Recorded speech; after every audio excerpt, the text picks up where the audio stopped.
course, not with my patriotic on. I have my purple. I have my purple. Okay. And of course, what else do I still have ready? I love what? And of course, my infamous voice. You never can forget Miss Tasha's voice. I know. All right, now, this is a fun one this time. Because what I've been trying to do, Jack has wanted me to do, and if you don't have this, you know, it really is neat, and if you, I think it only, if you can do a donation, it's to the, for the animals and everything, and it's really nice.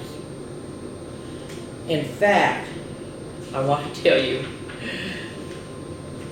see this little kitten right here? See this little kitten right here? Save the Kittens.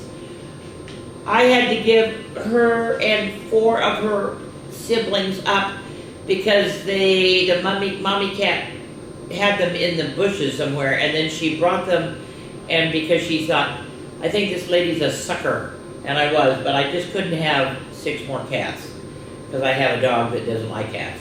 So, but when I saw, I thought, oh my God, that's my lovely little kitten. I know, it's so much fun. All right, here we go, we gotta get going. All right, so I am doing, this time, some of my old, in fact, probably the oldest book I think I will ever read to you, and then some books about special days in July. So the first one is Cow Appreciation Day. It's on July 11th. So, of course, I have to do Click, Clack, Moo, Cows That Type. I know, is that something else? All right. It's by Doreen Cronin. The pictures are by Betsy Lewis. And if you'll see, there is this wonderful award right here. She got an honor. It's a Caldecott honor book for illustrations in the copyright year of 2000. The publisher is Simon Schuster and Books for Young Readers. Okay, are you ready? Let me put you over here so that they can see. Now you're going to love this book. Oh my gosh. All right.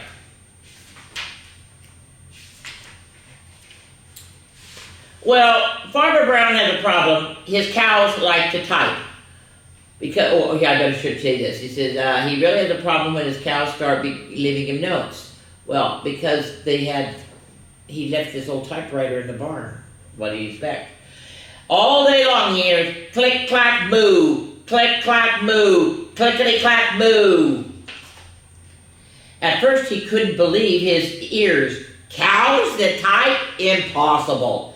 Click, clack, moo, click, clack, moo, clickety, clack, moo. Oh, here he comes. He's running out to the barn. Then he couldn't believe his eyes. Dear Farmer Brown, the barn is very cold at night. We'd like some electric blankets. Sincerely, the cows. They even spelled everything right. It was bad enough that the cows had found the old typewriter in the barn. Now they wanted electric blankets? No way, said Farmer Brown. No electric blankets. So the cows went on a strike. They left a note on the barn door. Sorry, we're closed. No milk today. Oh my God, are they full of milk, old ward? No milk today, cried Farmer Brown. In the background, he heard the cows busy at work. Click, clack, moo. Click, clack, moo. Clickety, clack, moo. The next day, he got another note. Dear Farmer Brown, the hens are cold too. They'd like electric blankets. Sincerely, the cows. Oh, they're really giving it to him, aren't they? The cows were growing impatient with the farmer. They left a new note on the barn door. Closed, no milk, no eggs. No eggs, cried Farmer Brown. In the background, he heard them. Click, clack, moo. Click, clack, moo. Clickety, clack, moo. Cows that type, hens on strike, whoever heard of such a thing? How can I run a farm with no milk and no eggs? Farmer Brown was furious. Farmer Brown got out his own typewriter. Dear cows and hens, there will be no electric blankets. You are cows and hens. I demand milk and eggs. Sincerely, Farmer Brown. Duck was the neutral party, so he had to bring the ultimatum to the cows. The cows held an emergency meeting. All the animals gathered around to snoop, but none of them could understand moo. All night long, Farmer Brown waited for an answer. Duck knocked on the door early the next morning. He handed Farmer Brown a note. Dear Farmer Brown, we'll exchange our typewriter for electric blankets. Leave them outside the barn door and we will send Duck over with the typewriter. Sincerely, the cows. Farmer Brown decided this was a good deal. He left the blankets next to the barn door and waited for Duck to come back with the typewriter. The next morning he got a note. Dear Farmer Brown, the pond is quite boring. We'd like a diving board. Sincerely, the ducks.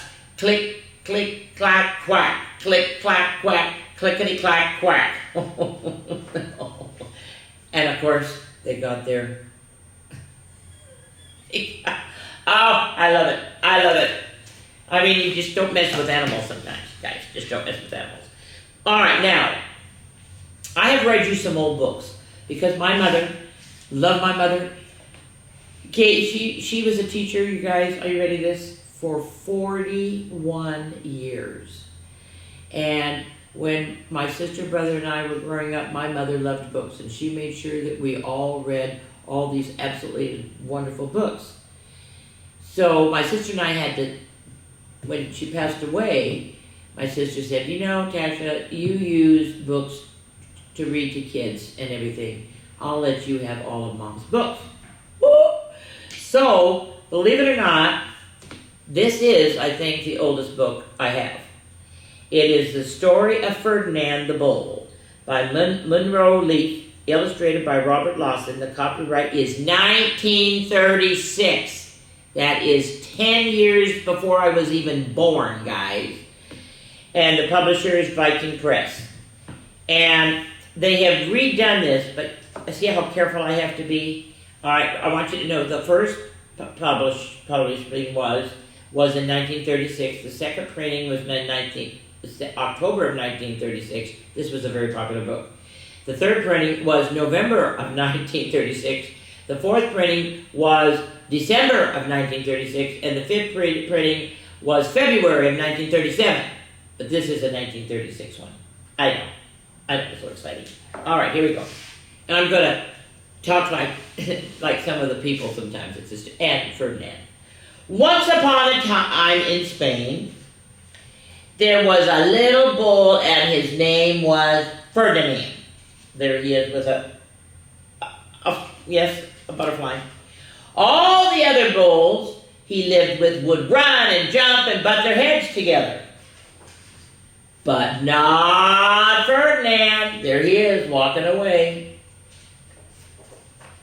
He liked to sit just quietly and smell the flowers. He had a favorite spot in the pasture just underneath the cork tree. It was his favorite tree, and he would sit in its shade all day and smell the flowers. Sometimes his mother, who was a cow, would worry about him. She was afraid he was going to be lonesome all by himself. Why don't you run and play with the other little bulls and skip and butt your head, she would say. But Ferdinand would just shake his head. I like it better here, where I can just sit quietly and smell the flowers. His mother saw that he was not lonesome, and because she was an understanding mother, even though she was a cow, she let him just sit there and be happy. As the years went by, Ferdinand grew and grew until he was very big and strong. See, that's 1 week, 3 months, 1 year, 2 years. He's looking down at him like, oh my gosh. All the other bulls who had grown up with him in the same pasture would fight each other all day. They would butt each other and stick each other with their horns. What they wanted most of all was to be picked to fight at the bullfights in Madrid. See, they saw the little poster. But not Ferdinand. He liked to still just sit quietly under the cork tree and smell the flowers. Well, one day, 5 men came in very funny hats to pick the biggest, fastest, roughest bull to fight in the bullfight in Madrid. Oh, they look like a really wonderful bunch of people. All the other bulls ran around snorting and butting and leaping and jumping so the men would think that they were very, very strong and fierce and pick them. Ferdinand knew that they wouldn't pick him, and he didn't care. So he went to his favorite cork tree to sit down. Do you see what that is? That is a bee going for the clover. Well, he didn't look where he was sitting, and instead of sitting on the nice cool grass in the shade, he sat on a bumblebee. Well, now, if you were a bumblebee and a bull sat on you, what would you do? You would sting him. And that is just what this bee did to Ferdinand. Look at his face. Oh my gosh. Wow!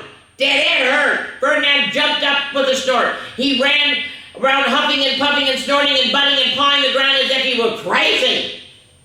The 5 men saw him and they all shouted with joy. He was the largest and the fiercest bull of all. Just the one for the bullfights in Madrid. So they took him away for the bullfight day in a cart. What a day it was. Flags were flying, bands were playing, and all the lovely ladies had flowers in their hair. They had a parade into the bull ring. First came the bandoleros with long, sharp pins with ribbons on them to stick the bull and make him mad. Next came the picadors, who rode skinny horses, and they had long spears to stick the bull and make him madder. And then came the matador, the proudest of all. He thought he was very handsome, and he bowed to the ladies. He had a red cape and a sword and was supposed to stick the bull last of all. Then came the bull, and you know who that was, don't you? See, there he is, peeking out, Ferdinand. They called him Ferdinand the Fierce, and all the bandoleros were afraid of him, and the picadors were afraid of him, and the matador was scared stiff. That's stiff, scared stiff. Well, Ferdinand ran to the middle of the ring, and everyone shouted and clapped because they thought he was going to fight fiercely and butt and snort and stick his horns around. But not Ferdinand. When he got to the middle of the ring, he saw the flowers and all the lovely ladies' hair, and he just sat quietly down and smelled. He wouldn't fight and be fierce no matter what they did. He just sat there and smelled the flowers. And the bandoleros were mad, and the picadors were madder, and the matador was so mad that he cried because he couldn't show off with his cape and his sword. Look at him, he's crying. Look at him, he's just sitting there. So they had to take Ferdinand home.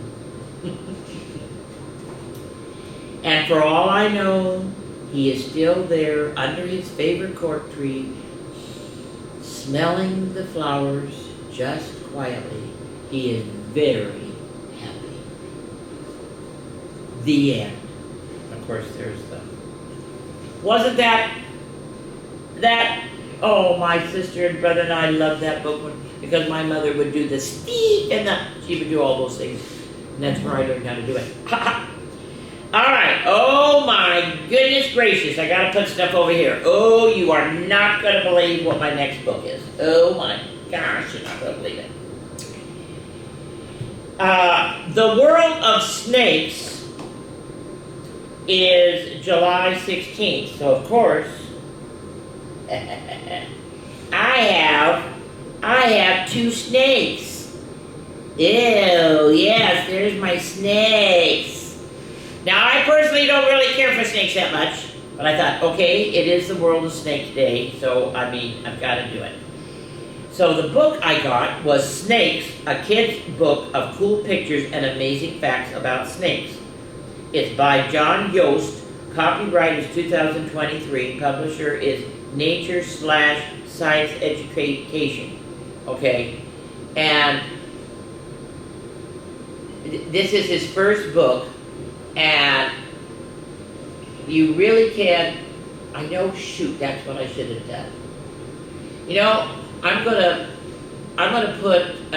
give. Of course, Jack doesn't like snakes either, but I'm going to give him the website that you can go to and everything and find this book if your kids are really into snakes, which they might be. Okay, here we go.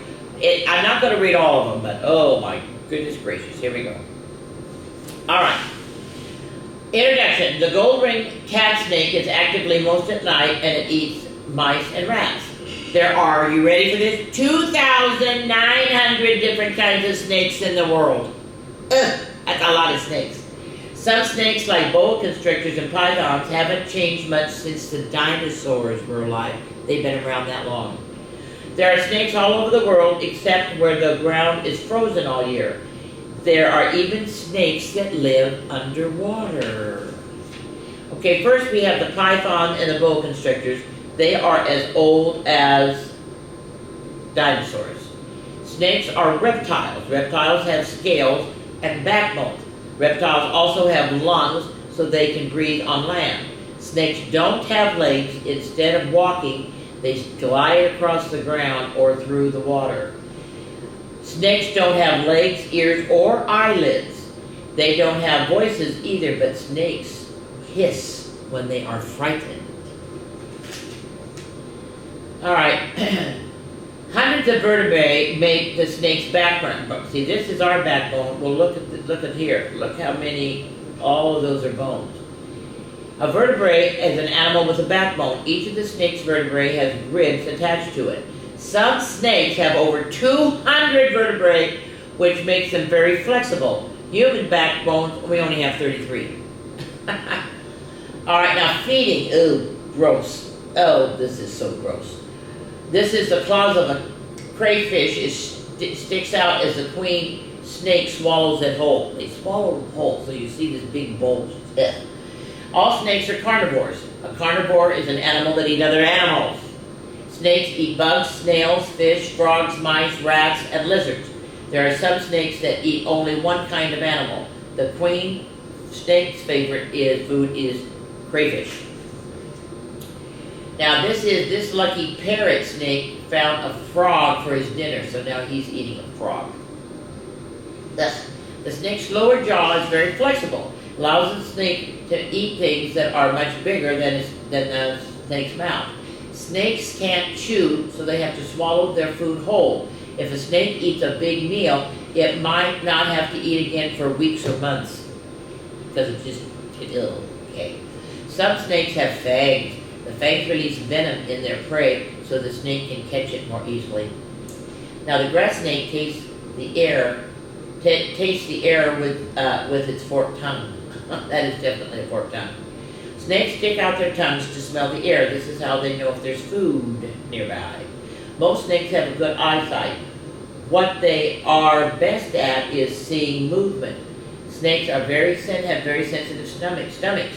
They feel vibrations in the ground, and they know how big something is. If a person takes a step, the ground shakes a lot. The snake will know something big is coming. When a mouse walks, the ground doesn't shake much at all, so the snake knows there's a small animal nearby. Look at that one. Now there is a hole between the red-tailed bamboo pit viper eye and the nostril, lets it see heat. Really? Okay, some snakes have pits between their eyes. These pits allow snakes to sense heat. It's called infrared vision. They call it, they can find a mouse or a frog for dinner, even in total darkness. Ooh. Scales and cooling. Scales on this green mamba help to hide in the grass. Look at he kind of blends in. The scales on the snake's stomach help move. The different colored scales on the top help keep it so it can hide. Oh, look at the dry scales of snakes don't leave slime on your hand when you hold them. Some snake scales are smooth and dry. They aren't slimy like a worm or wet like a fish. Now, defense. The harmless milk snake fools predators by looking like the venomous coral snake. So there's the milk snake, and there's the coral snake. Ugh. Snakes have a lot of enemies, but in many ways they try to keep from being eaten. Most snakes blend in with their environments, and they're hard to see. Other snakes are bright colored to tell predators that the snake is venomous. It's venomous to eat. Some snakes, like the milk snake, stay safe because they look like venomous snakes. All right, this is a hog-nosed snake. It's pretending to be dead so predators will leave it alone. Oh, okay, smart guy, huh? There's an eastern garden snake that releases a stinky liquid when it's attacked, and the hog-nosed snake plays dead. The most common way snakes defend themselves, though, is to get away quickly. They slide through the grass and disappear. Sometimes snakes will head for water or climb trees to escape. Movement. The snake locks onto rocks with the scales on its stomach and then pushes itself forward. Very interesting. To move like a snake, lie down on your back with your knees bent. Then push yourself forward by straightening your legs. It's hard for a person, but snakes do it easily. Okay, try it again. Now listen, I want you to try to do this. You're gonna lay on your back. You're gonna bend your knees, okay? Then push yourself forward by straightening your legs out. I don't think I'm gonna try that. Okay, the sidewinder hops across the sand sideways. They live in slippery sand, so the sand is smooth and too smooth for them to grab on, so they just hop sideways across the desert. Molting. Oh, this California king snake has just molted. See, there's the dead skin. Some people say snakes molt when old skin is dirty and has tiny bugs in it. Other scientists just think that the snake has outgrown the old skin. When a snake molts, the old skin is left behind. Sometimes you can find snake skins. That's wonderful. Green anacondas live in the marshes, in the swamps. Pound for pound, the anacondas are the biggest snakes in the world. They also have one of the longest snakes. They can grow up to 30 feet long. That's a long snake. That's longer than a bus. Wow. Anacondas live in the wetlands in the rainforests of South America. They're cumbersome on land, but in the water, they're sneaky and sly. They hunt by waiting near the top of the water for an animal to come get a drink. Their nostrils on top of its nose so they can stay hidden and still breathe. Amazing. The nostrils, they show that. The nostrils of the anacondas on top so they can breathe while they're hidden underwater. Anacondas are a member of the constrictor family. The constrictors wrap their prey and squeeze until it stops moving. Then the snake swallows it. Prey, the whole thing whole. Because anacondas are so big, they can swallow big animals. Oh man, are you kidding me? They can swallow crocodiles, wild pigs, and deer. Anacondas only have to eat 5 or 6 times a year. These animals are so big. Oh my God. The boa constrictor, yeah! They're powerful snakes and they're good hunters. They live in Central and South America. They're excellent swimmers, but they usually stay on land. They hunt at night for rats, birds, and monkeys. Boas wait silently for their prey to come by and then they attack them. They are related to the anacondas and the pythons, the boa. They have sharp teeth that hold their victim long enough for the snake to wrap its body around the prey. Then the boa squeezes until the animal stops breathing and then eats it head first. Boas live a long time, up to 30 years. They can get as big as 100 pounds and 15 feet long. Half of what the anacondas are. And then there's a black racer who smells the air They're diurnal. That means they're active during the day and at night they rest, which is kind of different. Okay, this one, I can't even see it hardly. The black racer hunts along the ground where it looks like for moving insects. Whoa, cobras. The cobras scare the enemies away by rising up and spreading out its hood, yes. They grow to be 18 feet. When they're threatened, they stand up straight off the ground and they hiss and spread out their hoods. Cobras live in forests and often found near rivers. There are 270 kinds of cobras in the world. They live in Asia, Australia, and Africa. Thank goodness they don't live in the United States. Normally, the cobra's hood is next to its body, but when it lifts its ribs, the hood spreads out. The cobra's hood looks like a face with huge eyes. Oh God, and that scares people away, scares animals away. Ugh. Cobras lay about 70 eggs. Whoa. And the eggs take 2 months to hatch. Wow. But they nest and they guard their eggs, where the others don't do that. Wow. And they only need to eat about every 2 months. The snake charmers play music and wave their instrument back and forth, and that when they do that, it makes the cobra rise up. But I wouldn't do that. How are you? I wouldn't do that. Copperheads, ew. The venomous copperhead gets its name from its orange-colored head. Now, I hate to tell you this, they live in the United States and Mexico, northern Mexico. They usually grow to 30 inches long.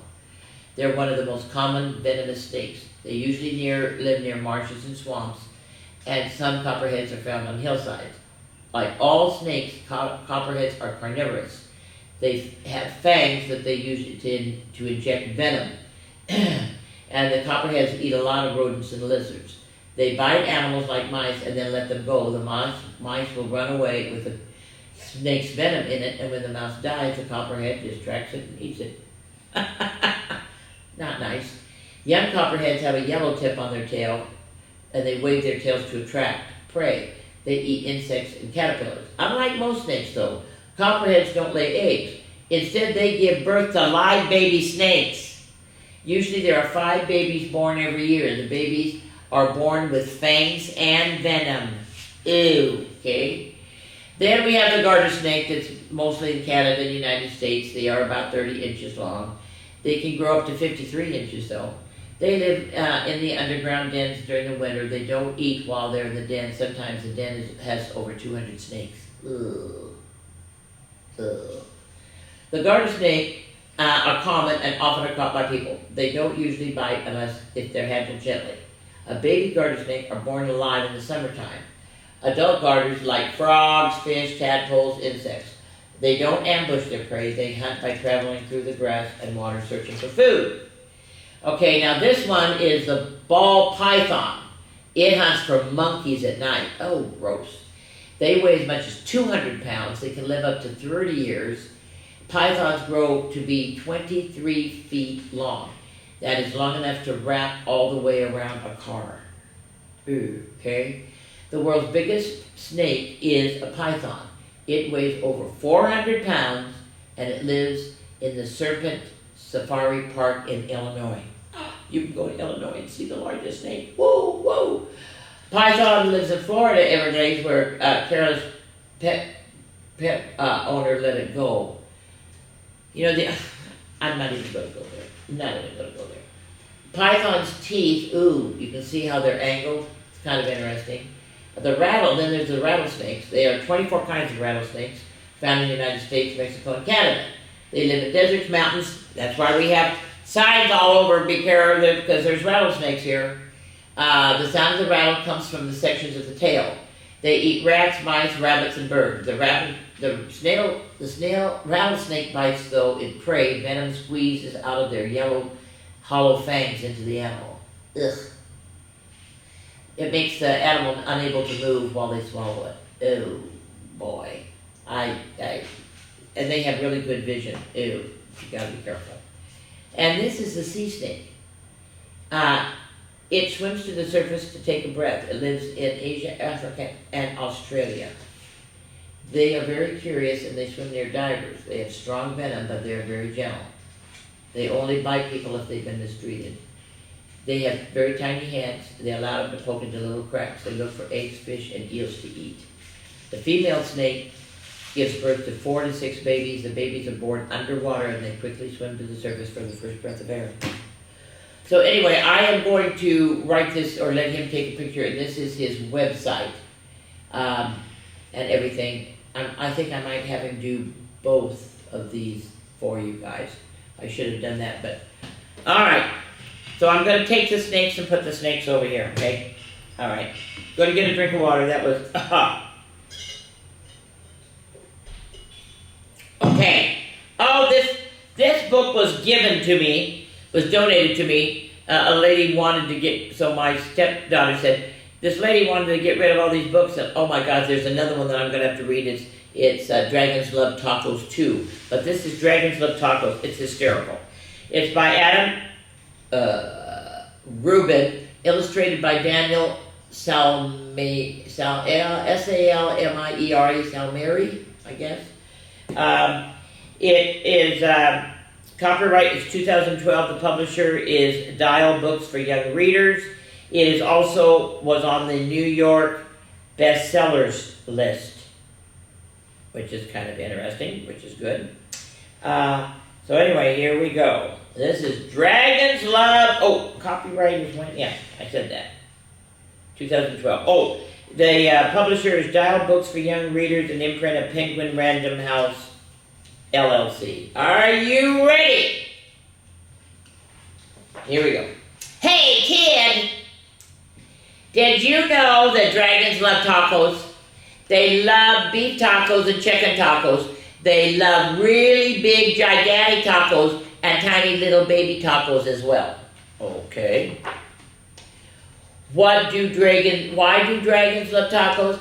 Maybe it's the smell from the sizzling pan. Maybe it's the crunch of the crispy tortillas. Maybe it's a secret. Either way, if you want to make friends with dragons, tacos are the key. Hey, dragon, why do you guys love tacos so much? It's a taco cave. But wait! As much as dragons love tacos, they hate spicy salsa even more. They hate spicy green salsa and spicy red salsa. They hate spicy chunky salsa and spicy smooth salsa. If the salsa is spicy, all dragons can't stand it. Well, why do dragons hate spicy salsa? Well, just one drop of hot sauce makes the dragon's ears smoke. Just one single speck of hot pepper makes a dragon snort sparkles. Snort sparks. Sparks, sorry about that. Spicy salsa gives dragons the tummy troubles. And when dragons get the tummy troubles, oh boy! If you want to make tacos for dragons, keep the toppings mild. Tomatoes, lettuce, cheese. And these are all good toppings for the tacos. Hey, dragon, how do you feel about spicy taco toppings? Not happy. Dragons love parties. They love costume parties and pool parties. They love big, gigantic parties with accordions and tiny little parties with charades. Why do dragons love parties? Maybe it's because it's the conversation. Maybe it's because of the dancing. Maybe it's the comforting sound of good friends' laughter. The only thing dragons love more than parties or tacos is taco parties. Taco parties are parties with lots of tacos, of course. If you want to have some dragons over for a taco party, you'll need buckets of tacos, pan loads of tacos. The best way to judge is to get a boat and fill the boat with tacos. That way, that's about how many tacos dragons need for a taco party. After all, dragons love tacos. Hey dragon, are you excited for the big party? Just remember, dragons hate spicy salsa. Before you host a taco party with dragons, get rid of all the spicy salsa. In fact, bury the spicy salsa in the backyard so the dragons can't find it. Okay, he's doing it, but I have a feeling they're going to find it. Okay, these dragons love your taco party. They love the music, they love the decorations, they love the tacos. Congratulations! They especially love the tacos. It's a good thing you got rid of all that spicy. Wait a second. What are those little green things in the salsa? You didn't read the fine print? Tomato, totally mild salsa. Now with spicy jalapeno peppers. Oh no, you guys, you know what's gonna happen. Oh my gosh, here we go. Well, the dragons, listen to me. Do not eat those tacos. Those little green snacks, specks in the salsa, they are jalapeno peppers. They are super spicy. I know you love tacos, dragons, but you're not gonna love these tacos. Don't let those dragons eat the tacos. Crunch, crunch, crunch. Too late. Are you ready? You're not gonna believe the next page. Look at that. Look at that. Oh my word. Oh geez Louise. Fireballs everywhere. Oh my gosh. There's nothing left. Are you kidding me? They burned the whole house down, guys. Why would that dragons help you rebuild your house? Because they're good Samaritans. Maybe. Well, maybe they feel bad for wrecking it, or maybe they're just in it for the taco breaks. Because of course you had tacos. A whole it's a purple one. A whole trough full of tacos. After all, dragons love tacos. So sometimes later on, I think I'm going to have to read to you Tacos Love Dragons #2. It's just as funny as this one. Okay, I'm going to do a switch. All right, now this book, and you can see it even still has a thing. I didn't give it away. This book comes from Save Mart in Jackson. If you've never gone, and the thing is they move it around the store, so you have to ask where is the book bin and everything. They have really good books at a really cheap price. And what I've done is I've bought some then, and then they have given me books. I divvy them out to all the schools that I read to and everything, so it's even Steven, and then they have the books, but I say, please thank Save Mart for donating this book to you. Okay? This is my wish for the world. Everybody should sit down. Everybody should listen to this one, because everybody needs to listen to this book. Okay? It's by Kristen A. Lombardi, designed by Brenda E. Angeli. I don't know how to say it. The publisher is Hatchet Book Group, and I have to read the inside of the flap. Okay. At bedtime, a child asks his mother what it is that she wishes for. She has many wishes: to respect nature and earth, to give shelter to those in need, to lend a helping hand. No matter her wish, one thing is clear: there are lots of ways to show and encourage kindness. This uplifting book is a loving reminder that our wishes, when put into action, can really improve our world. Are you ready?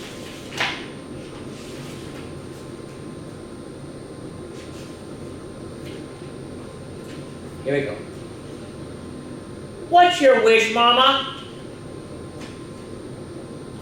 My wish for the world, there are more than a few. I wish a much kinder place for me and for you. Oh, I wish we'd respect nature and just let it be, and not take much from the land or the sea. Look at that poor little Bambi, and look at all the trees are gone.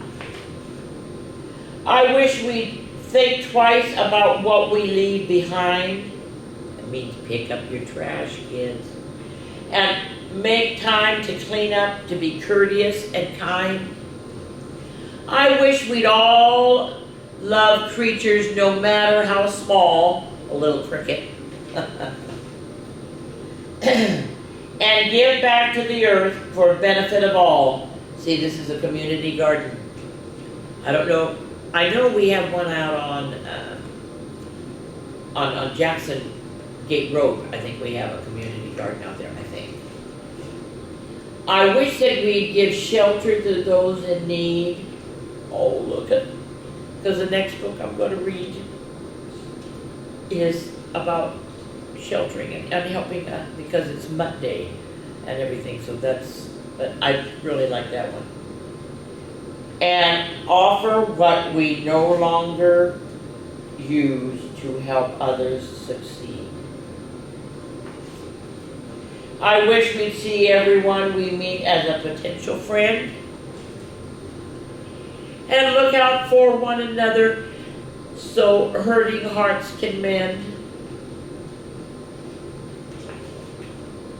I wish we'd take the time to listen with understanding and grace to your grandparents or to older people. Sometimes they really have some good thoughts about things.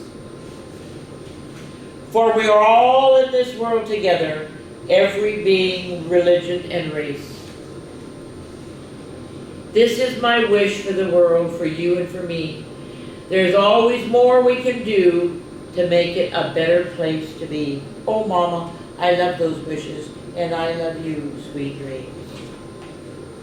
So here's some tips. Adopt a shelter pet, which this book right here I'm going to do in just a minute. Befriend a new kid in class. You guys, when school starts, there's always going to be somebody that's new, that's not used to being in Emmett or Calaveras County. Go up, invite them to sit with you at lunch the very first day. You know, it really makes a difference. Make a bird feeder. And I have two different ways. I've shown that and everything. It's from the wildlife and everything. One is with a 2-liter bottle and everything, and you can make it. It's really fun. Help someone in need. Pick up and discard litter that gets on the ground. Start a lemonade stand and donate your money to charity. That would be good. Share your toys. Open the door for someone. Somebody older and everything and they're having trouble, just run up and say, here, let me help you, and you open the door. Very easy to do, and it sure helps people when they need it. Turn the faucet off when you're brushing your teeth. Make a card for a friend who might need some cheer. Compliment your classmate on a drawing project or a project.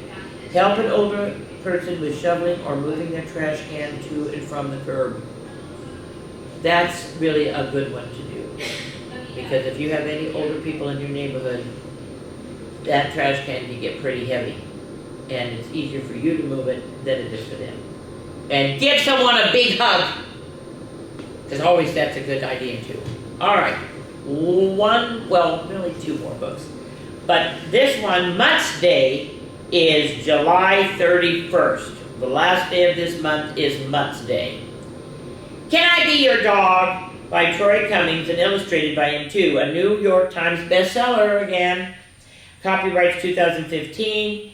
And the publisher is Dragonfly Books, an imprint of Penguin Random House. Okay. This is such a cute book. Can I Be Your Dog? Dear people at Yellow House, Wolf, can I be your dog?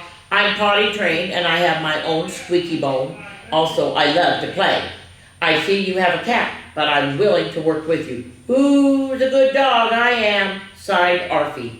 P.S. I know every house on Butternut Street, but I asked you first. Dear Arfie, we're so sorry, but you cannot be our dog. Our cat is allergic to dogs. Good luck in your search. The Honeywells. Oh no, look at it. Dear Butcher Lady, can I be your dog? I think your butcher shop would be a great place for a puppy like me.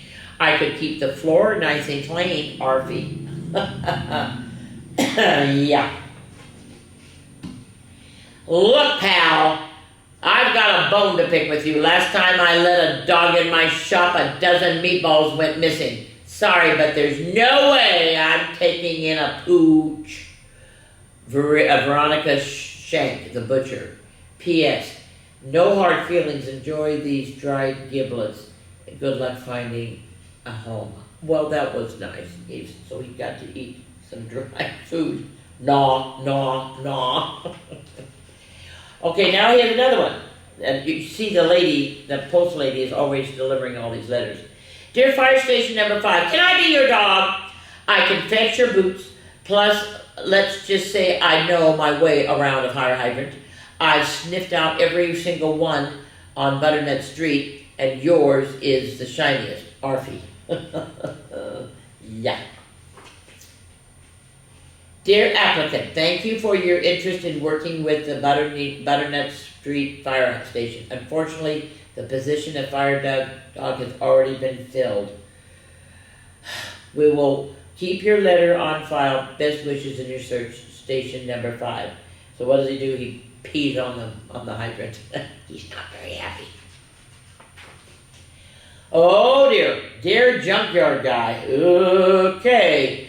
You're my next to the last choice, but the past few days have been rough. So please, can I be your dog? I don't eat much and I can bark if people try to steal your junk and stuff. Hopefully yours, Arthie. Oh no. There's a lady delivering the mail again. Dear Mutt, get lost! Oh, so he's... Oh, I think if he digs down, he's going to get a bone. That'd be good. Dear last house on Butternut Street, can I be your dog? I see that your yard is full of weeds and your windows are broken and there's a funny smell. But I'm not picky, just lonely. Arfie. Oh my God, look at that house. Oh dear. Arfie. He lives in the soggy box in the alley. Return to sender. Nobody at this address. Oh no, so he howls. He howls. Oh, and he shakes and it's raining and he's in a soggy box and he's trying to sleep and it's hard. Huh. And then, oh my God, he gets an envelope to Arfie and it's in a heart. Dear Arfie, can I be your person? I need a friend who will be with me no matter what, snow, rain, heat, or gloom of night. And I see that you already know everyone on Butternut Street. I know you'll make a first-class partner with hugs and head scratches. Mitzi Whipple, the letter carrier. P.S. If you agree, meet me at the big blue mailbox. Well, she's looking. She's looking. And there he comes with the letter in his hand, running, and he's licking her. Dear Mitzi, you know what? My tail has been wagging ever since I got your note. My answer is yes. Truly yours, Arfie. P.S. Woof. And then, of course, she scratches him, which is so good. All right, so here's some more things. You're just learning so much today that you have to do. Now, this is if you find a mutt, you go to the shelter. Here's how you can help a homeless animal. You can adopt a shelter animal instead of buying a pet. You can volunteer at a shelter or pet adoption event. You can spay or neuter your pet that you have, so there will be fewer fur babies to find a home for. You can donate to your local animal shelter or a national animal advocacy group such as the American Society for the Prevention and Cruelty to Animals. That's a good one. Or the Humane Society. The first one is ASPCA.org. That's ASPCA.org. The Humane Society is humanesociety.org. Extend a helping paw so all of our animal friends can find forever homes. Arfie. Okay. All right, we gotta have a drink here. Oh my God, you guys, guess what I forgot to wear? I forgot to wear my Arfie. So I'm just gonna wear them now, what the heck. I'm not gonna do all of these. But again, this is an old book that I got from my mother. And it is Tongue Tanglers by Charles Francis Potter, illustrated by William Wisner. It's copyrighted 1962, publishers World Publishing Company. And you guys, these are so much fun. The one that is probably the most famous is, a flea and a fly and a flew were imprisoned. Oh, what could they do? Said the flea, let us fly. Said the fly, let us flee. So they flew through a flaw in the flue. I know. That's the trouble with tongue tanglers. Okay, here it goes. Oh, geez. Did I really want to do this one? I'm not going to do this seashell one. I have problems with that one. How many cans can a canner can if a canner can cans? A canner can as many cans as a canner can if a canner can cans. That's easier than the she sells seashells at the seashores. The shells she sells are seashells, I'm sure. So if she sells seashells on the seashore, I'm sure she sells seashore shells. And you're supposed to say that fast. There's no way. And here's another one. There was a young fisher named Fisher, who fished for a fish in a fisher. The fish with a grin pulled the fisherman in. Now they're fishing the fisher for Fisher. I know. Okay, here's another one. If a doctor is doctoring a doctor, does the doctor doing the doctoring doctor the doctor being doctored the way the doctor being doctored wants to be doctored? Or does the doctor doctoring the doctor doctor the doctor being doctored the way the doctoring doctor usually doctored? Yes, the doctor doing the doctoring doctors the doctor being doctored. But the way he, the doctoring doctor, thinks the doctor being doctored should be doctored. I know, what can I say? I mean, really? Okay, what's my next one here? Where's the next little thing I have? Okay, well, I just did that one.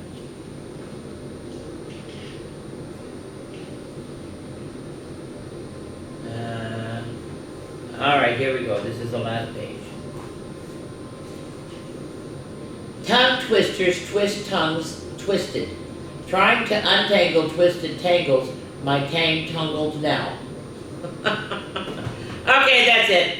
Miss Tasha's done. Oh my gosh, am I done? Just out of, I'm just going to look what August is. Just out of curiosity. What is August? What do I have to look up for August? Oh, World Cat Day. Okay, I can do that. National Honeybee Day. I can do that one. Oh, there's another National Dog Day. I mean, there are 3 of those, so those are good. And I can come up with some others, I know. And this is precious, by the way. All right, well, listen. Have a good July and everything. I hope you can stand the heat and these yucky steaks. I know, I can't believe that I bought these yucky steaks. But only for you guys, only for you. And I am going to give him, so he can make a copy of the websites here, and probably I should do, was this one here the one? I don't think so. Oh, I'm gonna have them do the, maybe they can make a copy and put this in the tips to make the world better. We'll see if they can do that for you. All right? Goodbye. I will see you in August, my dears. Bye-bye.